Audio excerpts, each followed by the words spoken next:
आजकल automotive industry में electric vehicles एक डोमिनेंट प्लेयर बनती जा रही है। स्पेशली अगर हम इलेक्ट्रिक टू व्हीलर्स की बात करें तो पिछले कुछ सालों में इनकी ओनरशिप काफी ज्यादा तेजी से बढ़ी है।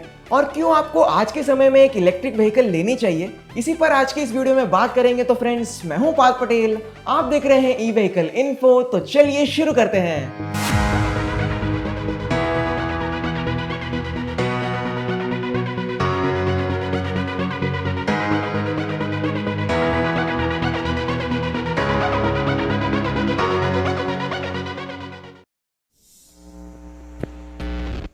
आज के टाइम पे इलेक्ट्रिक व्हीकल को ओन करना पेट्रोल और डीजल व्हीकल के कंपेयर में 50 to 80% सस्ता है, डिपेंडिंग कि आप कौन सी इलेक्ट्रिक व्हीकल चला रहे हैं। इसका सबसे बड़ा रीजन ये है कि unlike petrol and diesel vehicles, electric vehicles काफी एफिशिएंट होती है।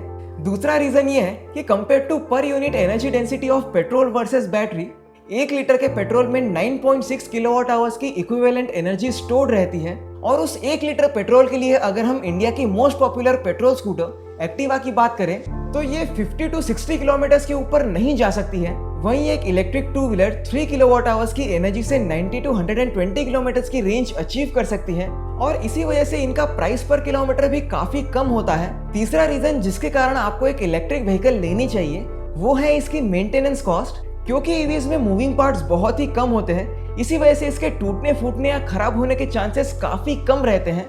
जहां पर एक इंटरनल कंबशन व्हीकल में 2000 से भी ज्यादा मूविंग पार्ट्स होते हैं, वहीं ईवीज में ये 25 या फिर उससे भी कम होते हैं। चौथा रीजन एनवायरनमेंट से रिलेटेड है। आपने दिल्ली को दिसंबर और जनवरी में तो देखा ही होगा कि कितना पोल्यूशन बढ़ जाता है। तो इलेक्ट्रिक व्हीकल्स में इस चीज की चिंता करने की जरूरत नहीं है। अब कुछ लोग कहेंगे कि इलेक्ट्रिक व्हीकल्स को चार्ज करने के लिए अगर इलेक्ट्रिसिटी नॉन रिन्यूएबल सोर्सेज से आए तो फिर इसका क्या फायदा। तो इसका सीधा सीधा आंसर है ईवीज की एफिशिएंसी। इसलिए भले ही शुरुआत में इलेक्ट्रिसिटी नॉन रिन्यूएबल सोर्सेज से आए, बट इससे हमें ग्रेजुअली कार्बन एमिशंस डिक्रीज करने में हेल्प होगी। ईवीज को खरीदने का अगला रीजन ये है कि ये आवाज नहीं करती है, जिससे कि ये एनवायरनमेंट और मेंटल हेल्थ के लिए काफी फायदेमंद है। इसके अलावा इलेक्ट्रिक व्हीकल्स के और भी कई सारे बेनिफिट्स हैं, जैसे कि गवर्नमेंट्स इसके लिए सब्सिडीज और तरह तरह के इंसेंटिव्स प्रोवाइड करती है, जिसमें कि टैक्स एग्जम्पशन और नो रजिस्ट्रेशन फीस जैसी चीजें भी शामिल है। इसके अलावा ईवीज को खरीदने से रिन्यूएबल एनर्जी की डिमांड और भी ज्यादा बढ़ेगी, जो हमें जल्द से जल्द पोल्यूशन फ्री होने में काफी ज्यादा हेल्पफुल रहेगी। और हाँ, रिन्यूएबल एनर्जी की बात कर ही रहे हैं तो आपको बता दूं कि फ्यूचर में हमें ईवीज में व्हीकल टू ग्रिड टेक्नोलॉजी भी देखने को मिलेगी, जिसमें कि आपकी इलेक्ट्रिक व्हीकल एक इन्वर्टर की तरह काम करेगी। ये टेक्नोलॉजी इस समय अमेरिका और यूरोपियन कंट्रीज में फैलती जा रही है और कुछ सालों में ये हमें इंडिया में भी देखने को मिलेगी। अब ऐसा नहीं है कि ईवीज के सिर्फ बेनिफिट्स ही है, किसी भी नई टेक्नोलॉजी के कुछ डाउन पॉइंट्स भी होते हैं, जैसे कि इलेक्ट्रिक व्हीकल्स को चार्ज करने के लिए काफी ज्यादा टाइम लगता है और ये 12 से 36 आवर्स के बीच वेरी करता है।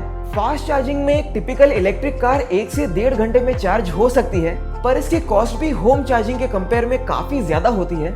और ज्यादा फास्ट चार्जिंग करने से बैटरी का डिग्रेडेशन भी एक्सेलरेट हो जाता है। दूसरा डिसएडवांटेज है इनकी रेंज।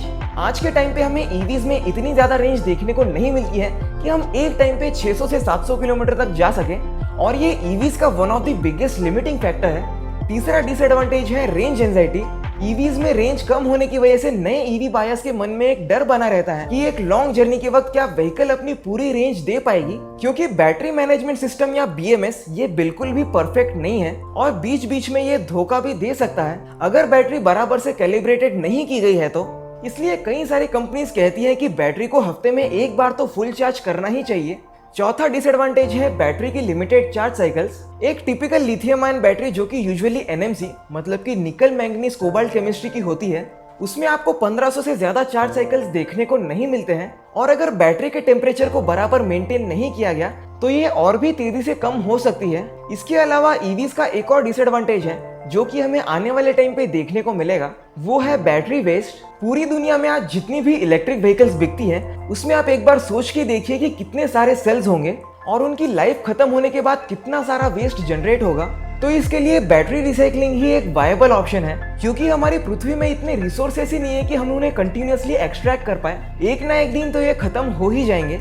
इसके अलावा ईवीज के और भी कई सारे डिसएडवांटेजेस हैं, जैसे कि बैटरी रिप्लेसमेंट की काफी ज्यादा कॉस्ट, चार्जिंग स्टेशंस की कमी और एडिक्वेट पावर ना होने के कारण ये हिल क्लाइंब में काफी स्ट्रगल करती है।